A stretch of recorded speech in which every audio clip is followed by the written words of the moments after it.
Welcome to the Mortgage Rate Weekly Market Update for the week of August 27, 2018. Hello, I'm John Thomas with Prime Residential Mortgage here to give you your update. Well, last week was good for mortgage rates. They were able to end the week slightly lower than where they started. If you take a look at the bond chart on the screen, you can see mortgage bonds have hit their low we've seen in the last couple months, July 30th, but since then rebounded off a floor of support and been moving higher ever since.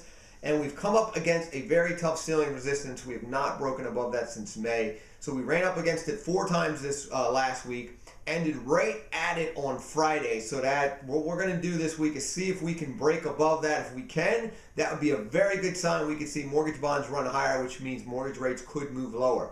But again, tough ceiling resistance, have not broken through. So you could start the week cautiously floating. If we get turned lower today or any day during the rest of this week and we fall too far down, we would quickly switch to a locking stance. But right now you can float, cautiously float to see if we can make a run above that ceiling resistance we have not seen us above since May. If we break above, great news. So we're going to go ahead and recommend cautiously floating your mortgage rate to start the week to see how the bond acts. If it breaks above, great. If it falls off, go ahead and lock. Now, if we dig into the economic news, the Federal Reserve had a meeting last week, and in that meeting, they talked about the economy and their policy, and pretty much said that they're going to raise the short-term Fed funds rate again at the October meeting, and the December meeting they're going to play by ear. So we are going to see at least one more rate hike between now and the end of the year on the Fed funds rate. That's the short-term interest rate. Does not directly affect mortgage rates. Sometimes can actually help mortgage rates in the short term.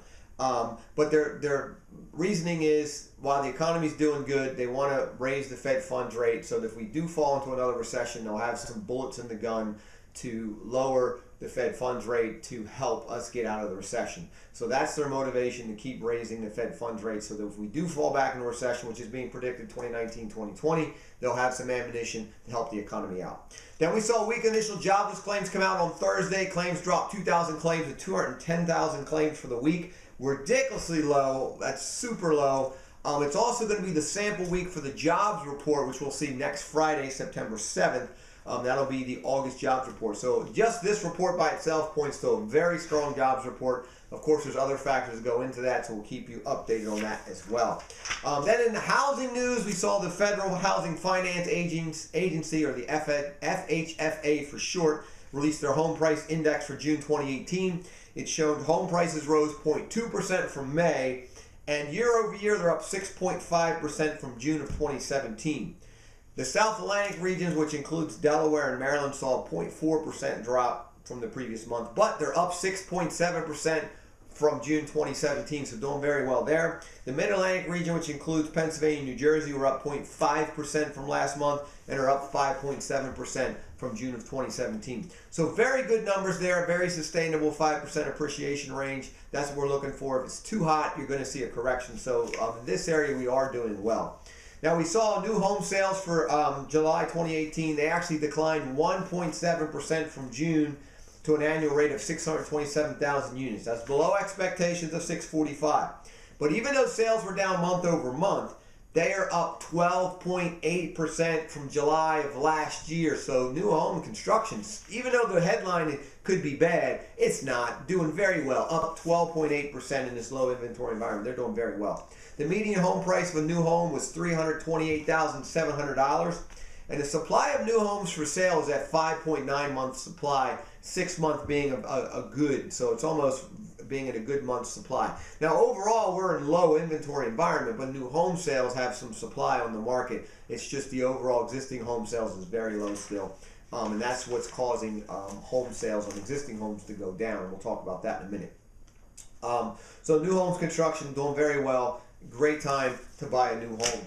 Then we saw existing home sales for July 2018 fell 0.7% from June to 5.34 million units on an annualized basis. This was below expectations of 5.4. It's the 4th straight month of decline for existing home sales and the slowest pace in over 2 years. So existing home sales are down about 1.5% from July of last year. But again, the problem is we have this low inventory of existing homes for sale. We have the buyers out there. We get more first-time home buyers entering the market. There's just not the inventory. They're competing on homes.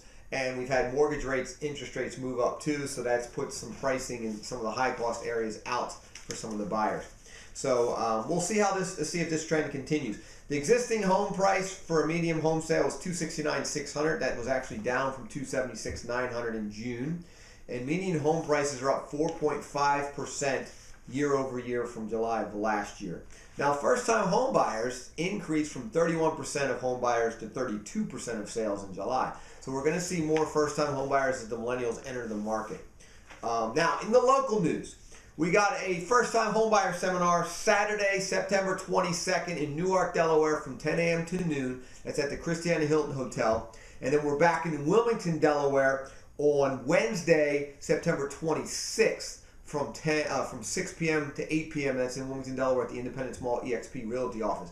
And then we've got 2 seminars coming up in Maryland. We've got one in September 15th, that's a Saturday in Hyattsville, Maryland from 10 a.m. to noon. And then we're back there again in October 27th from 10 a.m. to noon. Now, you can register for the Delaware events. Give us a call, 302-703-0727 or online, DelawareHomeBuyerSeminar.com. Or the Maryland events, 410-412-3319 or online, MarylandHomeBuyerSeminars.com. Look forward to seeing you guys next week.